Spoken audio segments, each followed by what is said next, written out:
Hello, time for a Man in Gray book review. Today's book is Recitatif by Toni Morrison with an introduction by Zadie Smith. This book was published in 2022 by Knopf.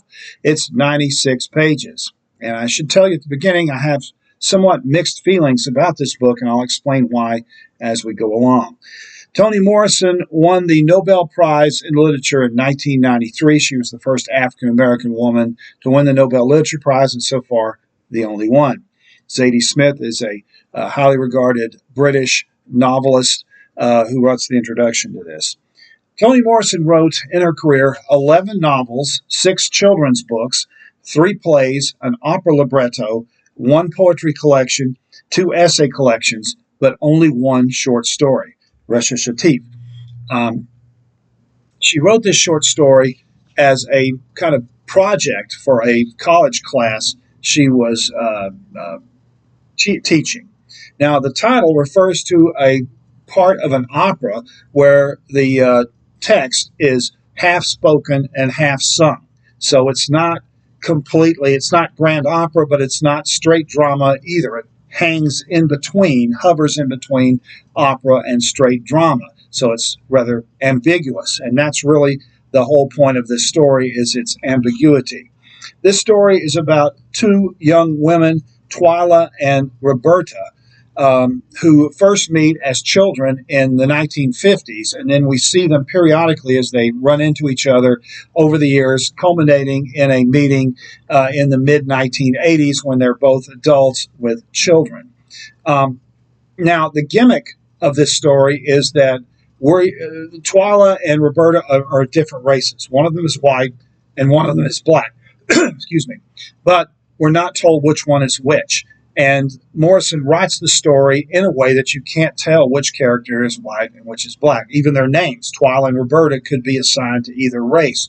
And the various descriptions we have of them and their mothers make it unclear as to which race they belong to. So whether you see Tyla as white or black or Roberta as white or black really depends on the filters you have in your head, the stereotypes you have about poor blacks and poor white people and their cultural differences. We first meet these 2 kids as 8-year-olds in an orphanage run by Catholic Charity. What has happened is they're not orphans. They're the only 2 kids, and they're the only 2 girls in this orphanage that are not actually orphans. Roberta's mother is sick all the time, and so she's not able to care for her daughter, and so daughter's taken away and put in this orphanage. And Tyla's mom neglects her kid to go out partying and hitting clubs at night, leaving her kid alone. So she's also taken away, and they spend 4 months together in this orphanage. And even though they're different races, and even though this is the 1950s, they bond together because of shared backgrounds. They're both from poor, dysfunctional families. They're both looked down on, mocked, and even bullied by the other kids in the orphanage. And, of course, they have dysfunctional families and so forth. So they form kind of a bond with each other because of their shared experiences and background. The story then jumps ahead to the late 1960s. Tyla is now a waitress at a Howard Johnson's restaurant, and an obviously stoned Roberta comes in, surrounded by a couple of hippie guys, and they are on their way from New York to California to go catch a Jimi Hendrix concert. And Tyla introduces herself and reminds them of how when they were kids, they were in an orphanage together. But Roberta treats her very coolly, refuses to shake her hand, and even kind of makes fun of her for what she says is kind of unsophisticated bumpkin mannerisms and beliefs. And so they don't bond with each other. They go their separate ways. And then we skip ahead many years later. It's now the 1980s, the early 1980s, and things have changed dramatically. Tyla has married a firefighter. She has a young son, and she's living in a town called Newburgh. And Newburgh was once a thriving, prosperous factory town with a large middle-class black neighborhood. But during the 60s and 70s, it began to hollow out and became one of those Rust Belt dying factory towns, where by the point of time in this story, about half the people in the town are on some form of public assistance, welfare, food stamps, or something like that. Meanwhile, Roberta has hit the jackpot somehow. And one thing I forgot to mention is they're also both terrible students. Roberta never figured out how to read the whole time she was in the orphanage, and Tyla was a terrible student also, so they got Fs, and that's another reason they were mocked by the other kids, is that they were the dumbest kids in the orphanage. Anyway, Roberta's hit the jackpot. She's married a multimillionaire tech entrepreneur, and they have moved into Newburgh because the city is beginning to go through the early stages of gentrification. The people in the other areas, she was living in Annenberg, which Annenberg on the Hudson, which is a Tony upscale neighborhood best known for hosting Bard College. But what happened, of course, is during that time period, you started to see these upper middle class professionals moving into these old rust belt factory towns because the property, the housing costs were low and the land was cheap and they could buy that up. And so in order to serve these newly gentrified people, a fancy new grocery store opens, and Tyla is in there shopping when she runs into Roberta, and they haven't met since the time in the 60s where Roberta kind of blew her off.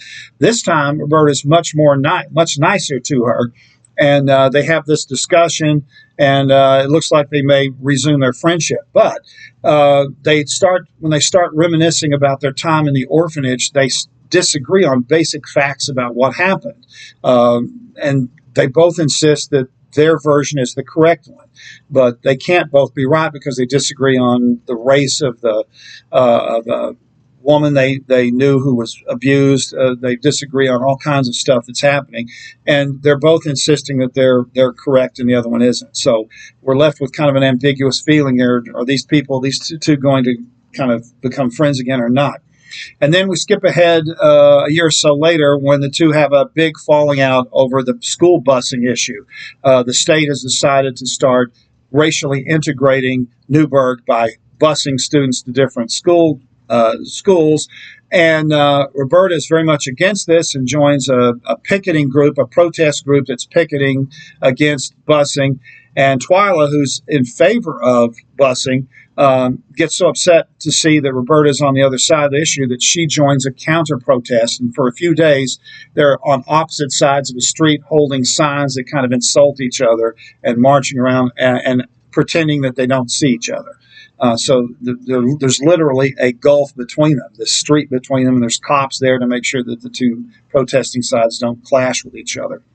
But eventually, the whole issue kind of dies away. The kids are bused to different schools, and they get used to being around people of different races, and the whole issue kind of fades out, and it's no longer a big deal. And then we finally meet Roberta and Tyla again some period of time later, probably sometime in the mid-1980s, a few years after the busing incident, where they run into each other in a diner. And it's there that we find out finally whether they're going to be able to get along with each other and bridge the gap. Not only, of course, do we have the gulf of race between them, but we also now have the social class difference because Roberta has moved up to the upper middle class, having married a multimillionaire, and Roberta's in a working class family. Roberta has no children of her own, but she has 5 stepchildren that she's raising, and as I said earlier, Tyla is raising a young son. So, at the end of the story, we find out how they feel about each other after all this time that's gone by. It's a very beautifully written story. It's very thought-provoking, and of course, it causes you to kind of look inward and say, well, okay, if I think this person is white and this one's black, why do I feel that way? Because there's really no clear-cut clues as to their race. And in Morrison, when she did interviews about this story, she made it clear that she wasn't going to reveal the race of these characters. And really, that's the whole point. Now, I said that one other thing is that it's also a very tightly constructed story. It's 40 pages long, and it covers several decades in 40 pages. So it's really tightly constructed, very well written. The dialogue is very on point. Morrison was very good at writing realistic sounding dialogue. To me, it makes me wish that she'd written more short fiction. But that was a format that Morrison really wasn't interested in. She considered herself a novelist and a playwright, much like Alice Munro, another Nobel laureate, didn't care about novels. Munro never wrote novels, writing strictly short stories. So it just depends on what format you're interested in. Morrison wasn't interested in writing short stories. Now, I said at the beginning of this little talk that I had mixed feelings about this book, and it's not because of Morrison's story, it's because of the introduction. Morrison's story is only 40 pages long in this small format book. This is a little book. Let me show you here. See, this is compared to this is a really, really small book, and it's only 40 pages long.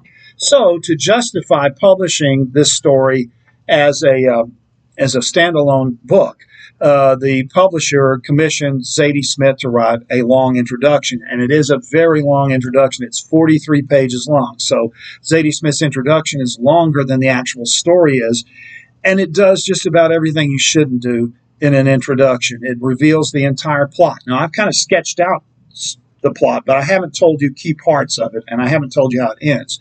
If you read Zadie Smith's introduction, you're going to find the entire story laid out in front of you. There are long quotes from the story, so after you read the introduction, you feel like you've already read the story. So she really ruins it by giving away the whole thing. And she brings it's a very woke introduction. She brings in capitalism and blames capitalism for the social class differences between the two and so forth. And she becomes obsessed. And really, the whole point of her introduction is which race are these characters? And it really doesn't matter. That's the whole point. The racial differences between these two characters don't matter. It doesn't matter whether Twyla's white or black or Roberta. The point is the racial differences between them, the way they see the other race, and the class differences between them, between upper middle class and working class, has created this big gulf between them that it makes it difficult for even for them to get together and be friends, even though they shared similar background growing up and had this same experience of being in this orphanage and going through the same problems. But Smith just continues to obsess over what race these are and argues, if you think this person is white, this is why, and if you think this person's black, this is why. And so it's really kind of pointless, and it goes on. It's very pretentious, and I found it kind of hard to get through. So I would recommend that you read the story first and then read Smith's introduction if you want, or you could just skip the introduction altogether. I think you might be better off if you did. The book is Recitatif. The author is Toni Morrison. This has been another Man in Great Book Review. Thanks for watching.